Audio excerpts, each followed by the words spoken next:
आदरणीय ताईंच्या उपस्थितीत फुल and final ग्रुपच्या वतीनं आयोजित इफ्तार पार्टीला मला आमंत्रण होतं आणि साहेब या ठिकाणी उपस्थित राहणार होते, म्हणून मी देखील या इफ्तार पार्टीला बारामतीमध्ये खास उपस्थित राहून शुभेच्छा देण्यासाठी आलेलो आहे. एकीकडे एकनाथ खडसे पक्ष सोडतायत असं जे आहे ते कळतंय.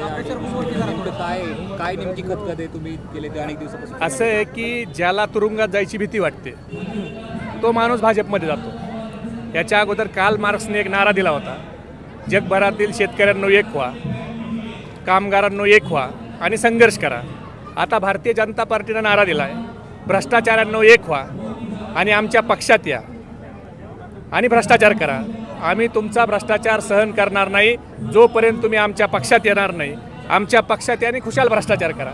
म्हणजे जेवढे भ्रष्टाचारी नेते जेवढ्यावर चौकशा केल्यात आणि ईडी नावाचं एक जागृत देवस्थान आता महाराष्ट्र आणि भारतात तयार झाले, त्या जागृत देवस्थानात ज्याला त्याची नोटीस येते तो माणूस लगेच भारतीय जनता पार्टीकडे जातो.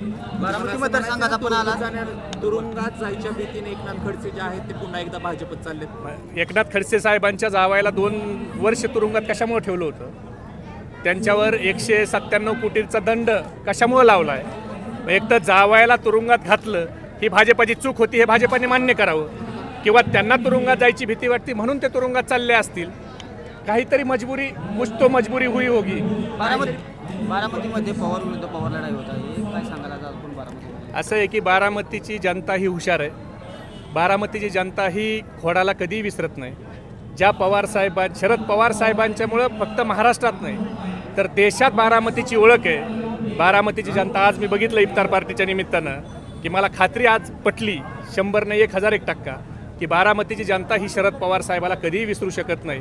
त्यांच्यावर त्यांचं प्रेम आहे, त्याच्यामुळं मूळ पवारांच्या सोबत बारामतीची जनता आहे. एकनाथ शिंदेच्या शिवसेनेत काँग्रेसचा एक बडा नेता जाणार असल्याचं जे आहे ते बातम्या बाहेर येतात. नेमकं कोण जाणार आहे, काय माहिती का, काय अंदाज बांधू शकता? आता ज्याच्यावर ईडीची चौकशी असेल, मला वाटतं पत्रकारांनी ते काढावं.